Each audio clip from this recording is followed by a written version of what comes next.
DrDisrespect has had a turbulent last few years after being banned from Twitch for supposedly messaging underage girls. He admitted to sending the messages after former Twitch employees exposed that this is why he was banned. However, he later returned to claim that the messages were taken out of context and that Twitch was out to get him. Twitch's trust and safety team, the same employees that decided to ban me, internally acknowledged that the whispers did not constitute child sexual abuse material CSAM. When you and all these so-called journalists, Cody, fired off your tweets, did any of you consider that the Twitch user may have been over the legal age of consent at the time of the messages? I'm sorry, but mutual bantering with inappropriate jokes taken out of context should have never led to me getting banned from Twitch in the first place. He began to stream on YouTube but was later demonetized by them. Despite all this, it was announced that DrDisrespect will officially be streaming on Rumble, where he'll produce exclusive content and have an equity stake in the company. He'll also be leading Rumble Gaming, and his first stream is reported to be happening on December 2nd. Interestingly enough, Rumble's stock price actually shot up by 17% the day this news was announced. Tectone, a Twitch streamer and former member of OTK, has been accused of SA and abuse. His ex-girlfriend, Pinkchu, is a streamer and TikTok creator, and she has made a series of posts on X talking about a past relationship in which she dealt with abuse. She never clearly states who she is talking about, but the internet quickly assumed she was referring to Tectone. She made allegations such as Tectone telling her what to wear, saying that she looks ugly, making her perform sexual favors in place of rent, and recording her doing sexual favors when she doesn't want to. Tectone has since responded to these allegations. After denying all claims on stream, he additionally made a lengthy post on X in which he explained definitively that everything she claimed about him is a complete lie. Or you say you don't want to do it anymore and he shoves your head down until you throw up. This one's really rich considering that you were farming that I had a micro penis mere months ago. If people were to read this for 2 seconds and have any prior knowledge of her previous tweet history, they would realize that this post is completely contradictory and is a bold-faced fucking lie. You say that I would say, do your job, you don't pay rent. This is factually untrue. Here is you paying fucking rent. Not one time, but multiple fucking times. He gave Pinkchu 2 weeks to apologize and admit the claims she made are wrong, or he will pursue legal action. He has since reduced this time frame to 24 hours. Pink, before I made a post and I said I would give you 2 weeks, you no longer have 2 weeks. You have 24 hours. You are going to delete your post and you are going to apologize. He says that he has many text messages, videos, and additional evidence that he believes will clear his name. Tectone is no longer a part of OTK, but it's because his contract expired and he chose not to renew it. He says it's due to him not wanting to hurt the members' reputations with stuff he may say or be accused of. After Jack Doherty saw his lookalikes steal thousands of dollars from people online, he decided to imitate the 13-year-old and rug pulled his audience of brain-dead crypto bros with a McLaren meme coin. Let's see, anyone that gets it right, guys, I'm going to be sending your soul to you guys. If you guys want some soul, I'm going to be sending some soul to y'all. However, it seems like his recent escapades have permanently tarnished his reputation, as not many people were willing to participate, leaving him with an allegedly small profit. Chris Chan makes a bizarre statement on his livestream, hinting at having a child on the way. When the child is actually coming into play, or somewhere around that point. Or I just might keep y'all in the dark and let y'all know it and wait till after the child is born.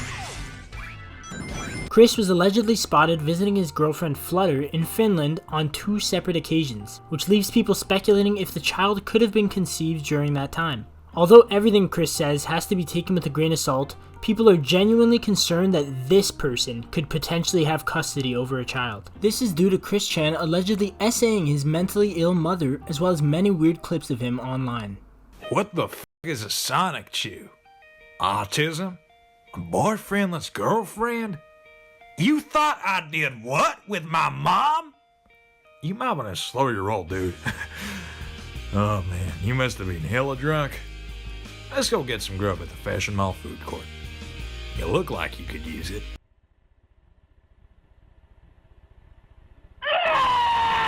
As part of the recent Mr. Beast PR tour, he sat down in an interview with Oompaville to address the allegations made against him. We've condensed the most important points and added some perspective. Many people found that Mr. Beast was leading the interview and were disappointed with the minimal pushback Oompaville gave to his answers, which were oftentimes vague or irrelevant to the actual issue at hand. We now know why he chose to do an interview with Oompaville instead of CoffeeZilla. CoffeeZilla was able to ask a few questions through Oompaville, but was dissatisfied with the answers that were given in the interview. And I was able to ask a handful of follow-up questions. I think it was 2 or 3 questions at the end of the video through Oompaville. I just wrote up a Google Doc because I had a feeling that they weren't going to be properly addressed. There's a lot that I'm really not happy with. I think the answers were not satisfying. They were not good. There's a few times where we get close to an admission and then we just kind of back off from it. Mr. Beast shirked all responsibility over buying CryptoPunks off of himself and onto his supposed crypto investment team. Oompaville failed to call Mr. Beast out on this contradicting statement. As CoffeeZilla had previously pointed out, Mr. Beast said on an episode of Logan Paul's podcast that he personally bought certain NFTs because he liked their attributes, going so far as to give specific examples of the characteristics he liked. However, there was no mention of a crypto investment team at the time. The first thing I did right after that is just called the guy in charge of the fund who invested my money and just said, hey, Gary Vee seemed very passionate about these punks. You should look into it. If it makes sense, buy it. And so, he did the research, picked what punks to buy, bought them. That's kind of high level how it went. All right, I cannot tell you how weird this answer is in hindsight because you basically have to completely disbelieve what Jimmy says in 2021 to believe this story where he got this call from Gary Vee and he calls Jason. He goes, if this fits within our trading strategy in the fund, maybe buy some. But you rewind a little bit. Mr. Beast is on Twitter saying, I bought this CryptoPunk. He's on the podcast saying, I bought multiple CryptoPunks. I bought a bunch. He's on the podcast saying, I've already sold quite a few of them. I rolled the money into VeeFriends. So then I rolled the money into VeeFriends. And then even more crazy, he says he specifically bought certain CryptoPunks because he liked their attribute, like the cigarette one. He's like, I like the cigarette CryptoPunk. The cigarettes, because I thought that was an interesting attribute. But here he's saying, oh, I didn't even know which ones to buy. I don't know which punks to buy or which ones we should buy if it's a good investment. It seems Mr. Beast was either lying on the podcast or he is now lying in his response to the accusations. Many suspect it to be the latter because he's in full damage control mode.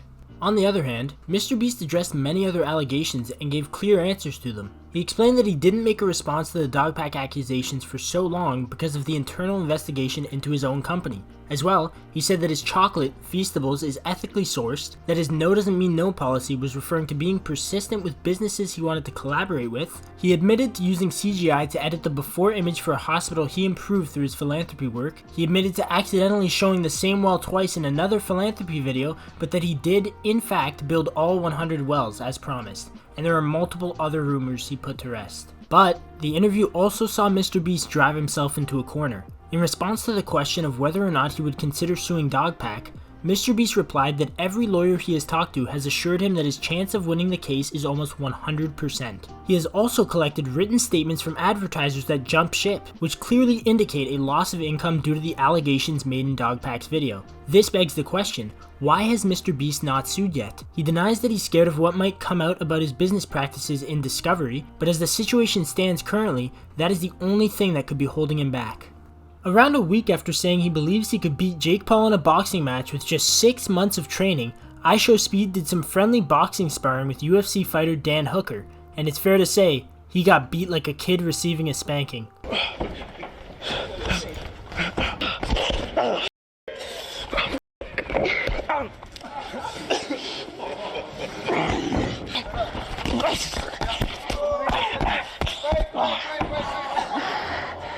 Cenat put his signed, worn shoes up for bidding live on stream and sold them for $3,700, earning himself more than the average person's monthly income. Doesn't that just put a smile on your face? The US Department of Justice is demanding that Google sell Google Chrome, with the courts finding Google to have a monopoly over search engine selection, dwarfing virtually every other search engine in use. They have made a proposed judgment that says, among other things, Google should stop making deals with companies to have Chrome as the exclusive default search engine, and Google should stop eliminating emerging competition by outright purchasing them or making agreements with other companies. While people have been discussing the potential of Google being forced to sell Chrome, experts that Forbes interviewed seem to say that it's unlikely. However, there are positives and negatives if this were to happen. Now, the thing about Google Chrome is people already develop their own browsers through Chrome technology. Now, this is Chromium, which is basically the parent, software of Google Chrome. So when you see Microsoft Edge or Brave or Opera GX and all these other different browsers that you've come to know and use, they basically download the source code provided by Chromium, which ultimately is led by the development over at Google. So effectively, most of the browsers in the world that is being used right now, we're all basically using a variant of Chromium at some point. So basically, by removing Google from actually being behind this project, it can actually be kind of disastrous. Because if you're removing the chief developer on this, then it can actually stagnate the development, right? If you're removing Google's incentive to be on this project, it can be tough to actually see development go on forward. It's not as if Chrome is going to disappear, however. Because the source code is open and it's available, someone will pick up the slack and still continue to develop Google Chrome. And at the end of the day, there is one silver lining here. Because of Google's dominance on the web through its web browser, they've basically been deciding the standards for the internet. So having Google removed from basically softly deciding how the internet standards are set may ultimately be a good thing in the long run. Vladimir Klitschko, a former professional boxer and the brother of the mayor of Kiev, blasts Joe Rogan for suggesting that the recent missile strike against Russia will start World War III and that the Ukraine war is a proxy war for the US. Klitschko calls it Russian propaganda and says it robs Ukraine of its autonomy. He has requested to join Joe Rogan on his podcast and debate this issue with him. As of now, there has been no response. Joe Rogan, I listened to your latest podcast. I'm sending you this video to let you know that I disagree. You talk about these American weapons being sent to Ukraine, which you believe will lead to the Third World War. So, let me tell you that you're repeating Russian propaganda. If you invite me on your podcast, we could discuss them like free men. That's it for this video. Let us know what you think and subscribe if you want to see more.